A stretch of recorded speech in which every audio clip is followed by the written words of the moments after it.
The Department of State Services yesterday rearrested Gordon Emefiele, the suspended governor of the Central Bank of Nigeria. The operatives of the circuit police took custody of Emefiele after a physical fight with officials of the Nigerian Correctional Service.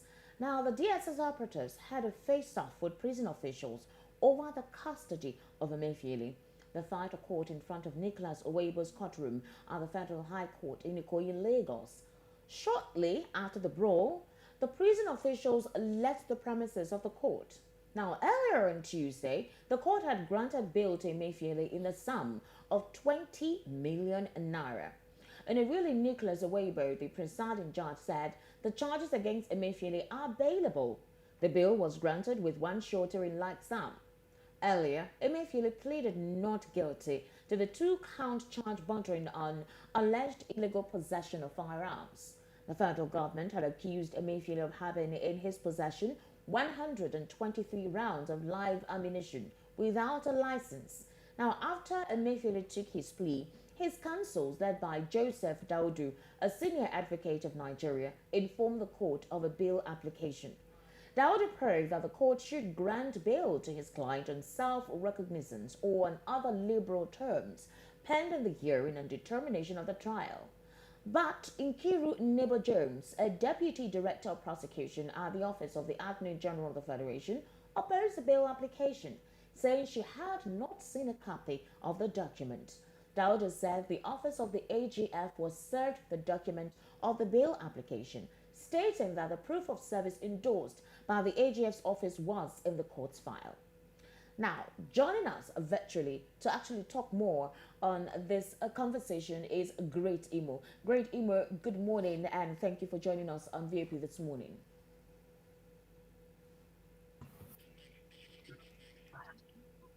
Can you kindly unmute your mic, please, Great, so that we can hear you properly?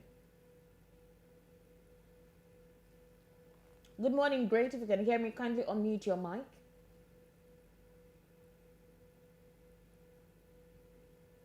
Okay, while we wait for Great to possibly connect properly so we can have this conversation, Moses, did you see the clip yesterday? Yes, I did. Yes, I did. I saw that one. It was quite embarrassing to look at. Very embarrassing. I was And stunned. that's to say the least. It just shows the whole what this whole thing has been about. You know, one would say it's not about prosecuting anymore. It's more or less persecuting the man, and it's unfortunate that this is not just an affront on the person of Emefiele. This is an affront on the rule of law. Beyond that, the DSS have become something else, Moses. They literally took the prison official. You needed to see how they dragged him like an animal. Senior On what official. grounds? Just because they wanted custody of Emefiele. What benefit is it? The That's money? it. Look, That's, look, look at that's it that. on the What screen what there. did he do? Basically Like a dragging him. criminal, like somebody who is a terrorist that they apprehended somewhere. Well, let's see if we have re-established contact with Great Emo. Great. Good morning to you. All right. Let's take a break. Let's take a break. When we Sorry, come back. Oh Oh, yes. thank you, Okay. Great. Thank you for Great. joining us. Good morning and you're welcome. welcome to VOP this morning. My pleasure. All My right. pleasure. I'm sure yesterday you saw the development that occurred in the premises of Nicholas Oweibo's courtroom. And what would you consider that entire drama or debacle to be? Uh, that was it was an embarrassment.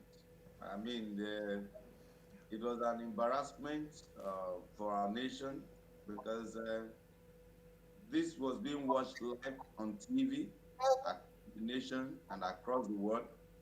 Not forgetting that most of our television stations these days are linked up to various countries of the world. Hence, anything happening that was being covered live, there was no way you could edit it. I mean, across Africa, people were watching the embarrassment of two major agencies in Nigeria disgracing the nation. In fact, one of the lawyers who spoke on camera while this incident was going on used adjectives and words that actually were not too palatable when he began to talk about Nigeria being like a jungle. Honestly, sometimes agencies of government paid by government have actually become the shame of Nigeria. Whatever that took place in the court premises yesterday was actually uncalled for. Uncalled for. I am not about Emefiele because Emefiele is having a day in court like every other Nigerian who may have committed any offense, whatever be the offense. You have taken him to court. In fact, before bringing him to court, he took the anger of the judge to demand that he be brought to court after 40 days of keeping him in custody. You know, that tells you that in this country, these agencies or those who occupy these agencies are either not qualified. You went to arrest a man without not investigating him, and after 40 days, you have also not had anything on him tangible to bring him to court. It took on intervention of the court for you to bring him to court.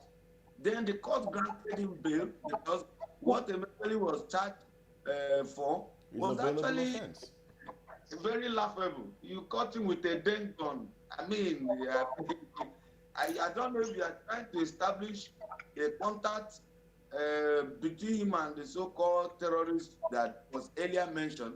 But whatever be the case, no Nigerian is above the law. He has been brought to the court. A court of competent jurisdiction for that matter granted him bail in sum of 20 million naira. After he has been granted bail, the court said that if he is unable to meet the bail condition, he should be remanded in the correctional facility. Then here comes the DSS with one document, whether it is from a court, a warrant to arrest him. As of that moment, there is an order court which has not been fulfilled, and he has been, by law, put in the possession of the correctional. If there was any warrant to be served on him, any sensible human being would definitely rather the correctional facility office, showing this proof that there is a warrant on him to rearrest him for whatever offense. And as soon as that is done, once he fulfills his bail condition, you can take him to this warrant and take him to wherever you want to take him. Great. And I don't think there is anything that should warrant you to be calling from one court to the other when you can charge him together for whatever offense. But all these things go to show what Nigeria has become: a bizarre, a melodramatic country where all manner of people acting on behalf of government act like charlatans. Sorry to say that. Great. Sorry to interrupt you now. Let's introduce our second guest, because we have Nick Agule joining us as well. Good morning to you, Nick. Good morning, and good morning to our viewers. Now, Nick, when you saw that video, what impression did it give you of the DSS? Do recall that the DSS said they have orders from above to rearrest, and one would wonder, above? Who is above the courts? Who is above the court of law? Okay, thank you very much for the question. When I saw the video, I actually was watching it live on one of the networks. They had breaking news, and I was watching. So they transferred to the premises of the court. I have two views about this. I have no love for the DSS. I think I have mentioned that on this program in the past. I have no single love for the DSS. And for me, I believe that the leadership, the entire leadership of the DSS should be swept aside and new blood injected into that agency so that they will perform their core mandate. The DSS is meant to be a covert organization gathering intelligence and supplying the intelligence to security agencies to act upon. The DSS is not even supposed to be seen. Like I did say on this program in the past, even in VOP, the DSS can come and plant operatives there in the name of they being staff if they feel there is some sort of intelligence that they want to gather. That is the kind of mandate that the DSS has. But we have a DSS that is open, their officers are uniformed, and they carry out all sorts of shenanigans.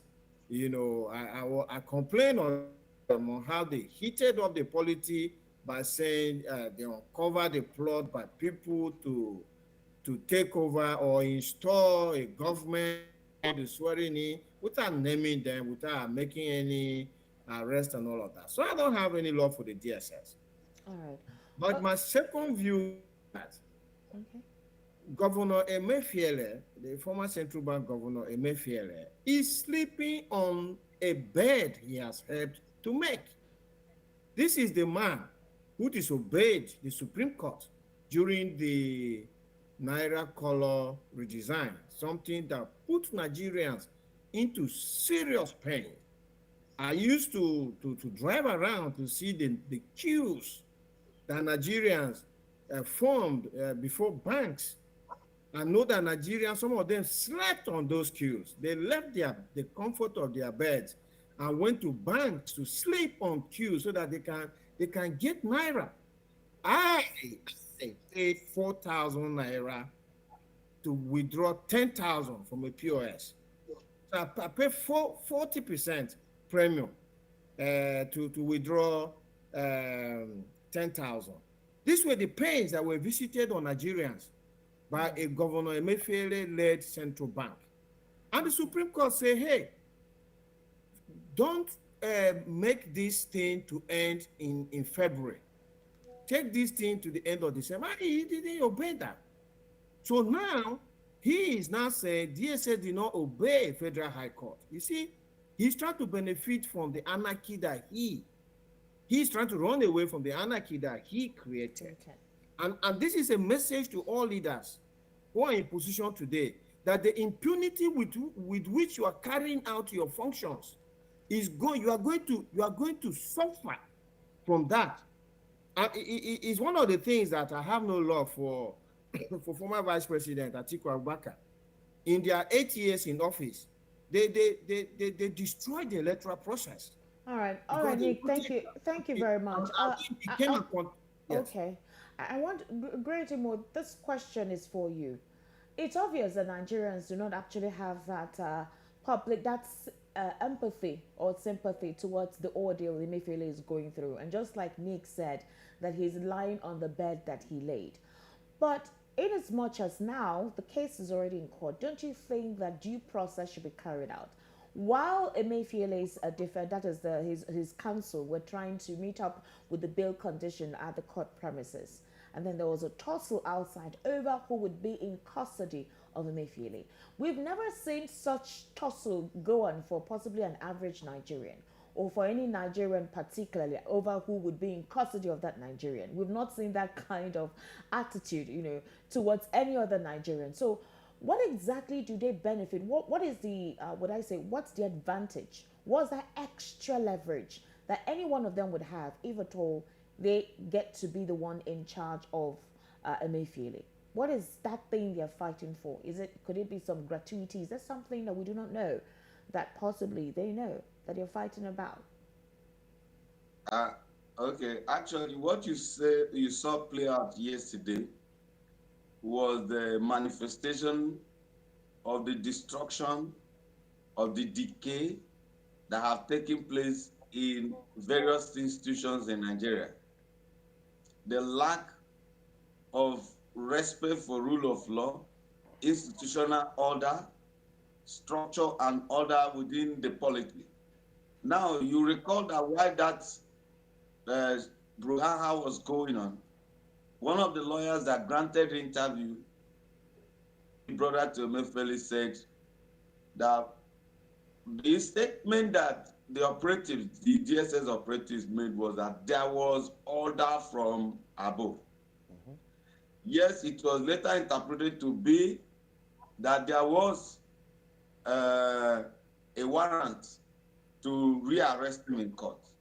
But now, if you take the first statement, order from above, in literary interpretation, it is only God that will know that lives above.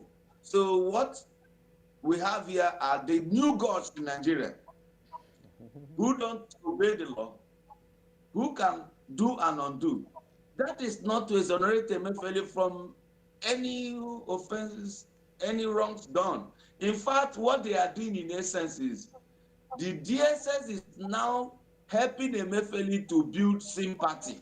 Exactly. That's my The DSS is now creating a horde of sympathizers and supporters for Emefiele, not really because many of these people who sympathize with him love him, but most of them are people who believe in the rule of law, who believe that by doing this, you are desecrating the temple of justice, you are embarrassing Nigeria. So in trying to get this message, it will now be a kind of support for Emefiele. Emefiele, like any other character that have handled any other institution in Nigeria, they are some of the greatest embarrassments of our country's history. Likewise, those who are, let me say it here, without fear nor favor, those who are now leading this DSS, they are embarrassing Nigeria. You can imagine DSS operatives, manhandling correctional center officials who are acting within the law. I mean, before live audience, global audience, and these are the people who are actually, orders from above, those who are giving orders from above, the little gods who are living above in Nigeria, who are living above the law, who have brought such embarrassment and shame on Nigeria. So what has happened there is an embarrassment, and it is in the manifestation of the decay, of the deconstruction, because these agencies are set up by law. They are set up, for example, the DSS is about the protection of state, and those who work for the state, they are not supposed to be literally subservient to the president, to the governor, or anybody. They are supposed to think and act in order to protect the interests of Nigeria, the state. They are owners of state. In fact, some of them go there to act like area boys, following politicians to political rallies, because they don't even know why they are there. And some of them does not even qualify to be there. And some of them rise through the rank. They become orgas or DGs or whatever without going through due process. So they play pander to the interests of the orgas or the organ on top, whatever they call them, instead of the interests of the institution and of the nation. Now, this is where we have gotten to, and it happens in every other department. Look at the DSS doing the job of police. Exactly. Now, this country. Great. All right, great. It's really. And something like my colleague Nick said, it might be you today, tomorrow it can be me. Be anybody else. All right. It's to keep everyone on equal footing on any issue. Thank you. All right, then. Thank you very much. Great. Now, indeed, Nick did say something. The DSS should not be seen. They are supposed to have covert operations where you won't even know the persons that represent the DSS. But I think in our own climb, the idea of invisibility is putting on a face mask. Because once they put on the face mask, it's assumed you don't know who they are. They actually look like unknown gunmen. Yes, they actually look like unknown gunmen. Unfortunately, so. Yes. Now, those colleagues in school, we used to have mechanics who were CID.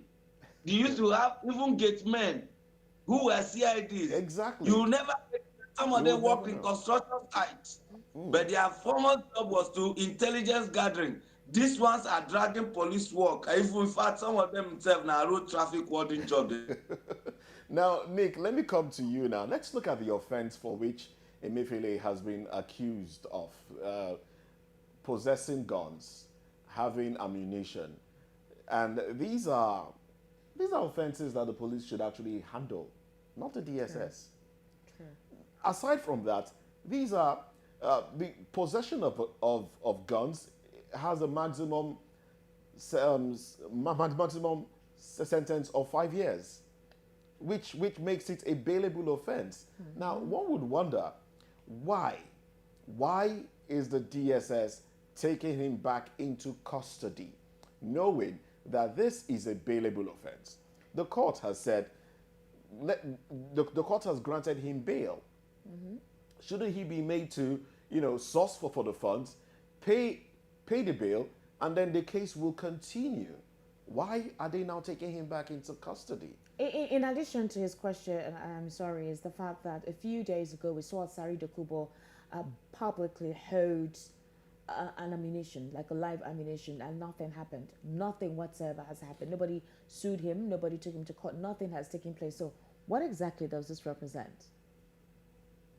Okay, thank you very much. So to the first question, I don't work for the DSS. Of course. I am not part of the DSS. I don't know what's happening in the DSS. I'm only forming an opinion based on my reading of events. I think what is happening is that, you remember, the DSS first alleged terrorism offenses against former Governor Emefiele when they picked him up. And then as they heard him, a court of law forced their hands to either charge him to court or release him. And in my mind, I'm thinking that they were yet to actually frame those charges watertight enough to take them before a court and get a verdict.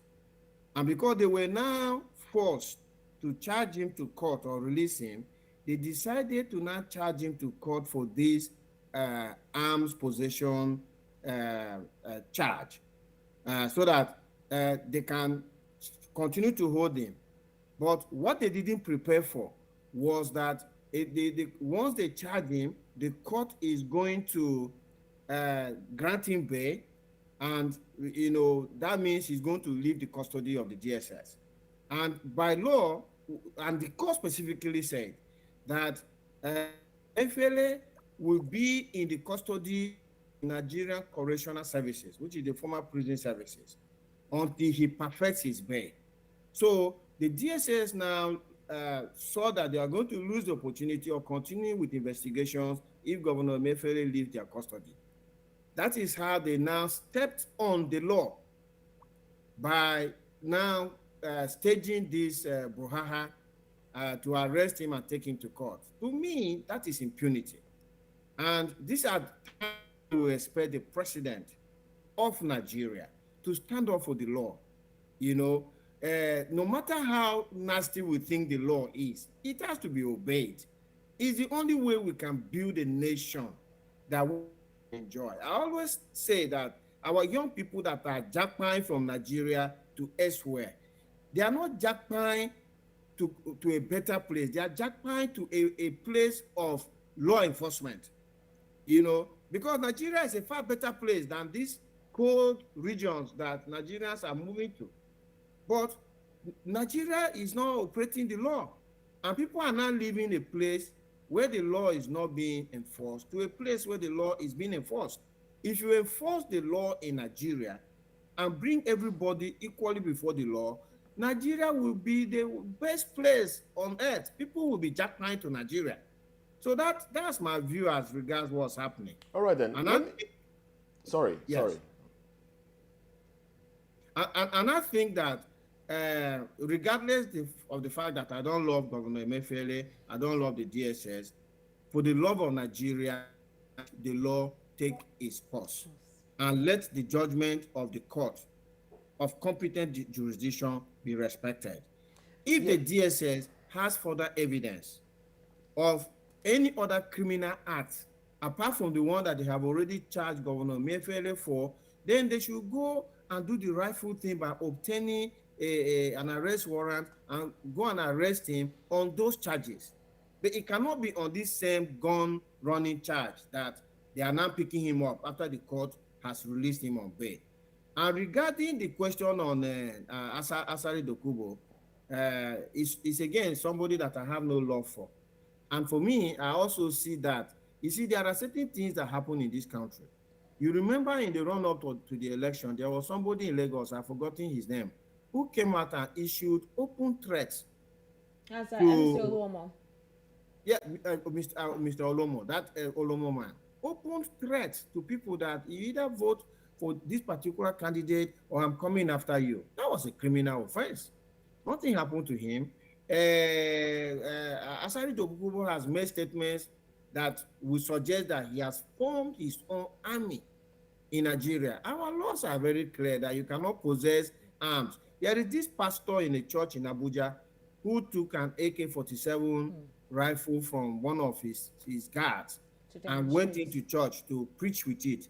And he was arrested, and I think that case is still ongoing. So if someone else now displays open possession of arms, is not arrested, we cannot build a country like this. It's not going to be possible. You know, yesterday, if we watch TV, the New York District Attorney charged a very prominent man, the owner of Tottenham Football Club here in England, with insider dealing charges. And one of the things he said was that the law is going to take its course regardless of who is involved. And you know, my co-panelist said something about the DSS should carry out their work independently. Here in the UK, the police will enter Downing Street, which is our equivalent of Aston Villa, and investigate a Sunak. Until we get to that point, we're not going to have a Nigeria that we're going to enjoy. Unfortunately so. Let me come back to you now. Great.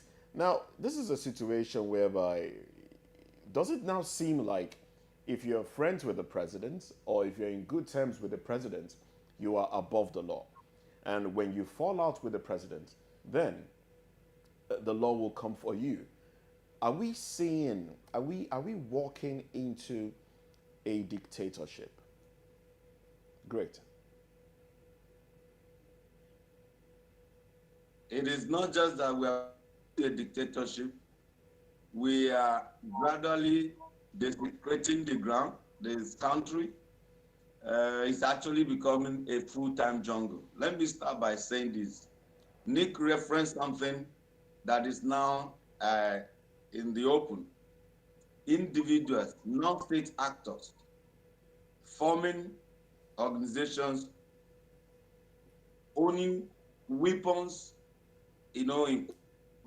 wearing uniforms, becoming a law unto themselves.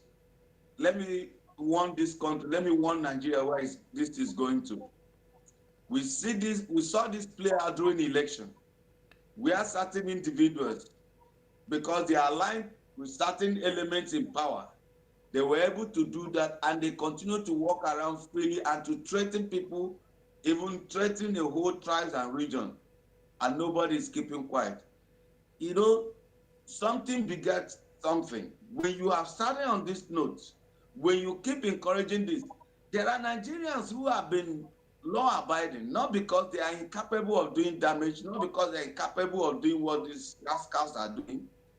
You may get to a point where people begin to believe and to think that for you to live and survive in Nigeria, you just necessarily have to be mad. And some people have much more resources to build larger army than the ones they are clapping for. That the DSS is doing as if are acting with them. That those in government are pretending not to know they exist. There are people who have the resources to do something more dangerous than this one that are doing. Once there is this thinking, and Nigerians get to this point where they begin to think that right now, the only way possible and the only way out is for you to begin to act in this manner, where people begin to tell you that the only thing government understands is violence. It is a dangerous point, and we must be careful. Nigeria must be warned about, those who lead Nigeria must be warned. This is how countries get to Somalia. This is how countries get to Sudan. This is how countries get to Cambodia. It starts like this until it snowballs into something that we can no longer control. Today, those who are older, who are enjoying this peace that we still have, may just be thinking about themselves, forgetting that tomorrow their children will be here, their own children will be here, and after being trained in various parts of the world, in Ivy League schools, they may not come back to a country, but to a jungle. We should be warned, because once we undermine the rule of law, Once we undermine the structures and the ground norms of society, the country, the law, the society we are abusing today definitely will take its revenge on everybody. That is something we must be mindful of. And to say this is there should be no favoritism. Nobody should be favored above the other in the affairs of the nation. And even when you want to do a favor to your friends, it should not be in a way and manner that it undermines the society. You have a friend that you want to support or help, whether you're a president or governor, but the things that touches the fundamentals of the existence of the peace, of the unity of this country, we must be mindful how we handle it. Like I've said, Emefiele deserves to be investigated. Like many other people who serve this country, like those who handled our social investment program and brought inflation, bungled our economy, like those who are actually doing deals in the name of Attorney General of the Federation, those who handled the NPC, those who handled subsidy removal, and the likes of Emefiele who bungled our foreign estate, all of them deserve to be investigated and if possibly jailed for undermining this country. But we should be careful. We should be careful not to tamper with the laws governing this country, no matter how imperfect they are, because we will get to a point where nobody will be able to escape the dangers of not obeying the rule of law and not process in Nigeria. It is a warning. People have warned in the time past the things we are suffering today about the economy and others. I am warning so that we will not have anything in this country. All right. Now, Nick, let me get your final thoughts on this before we move on to the second topic that we're looking at this morning.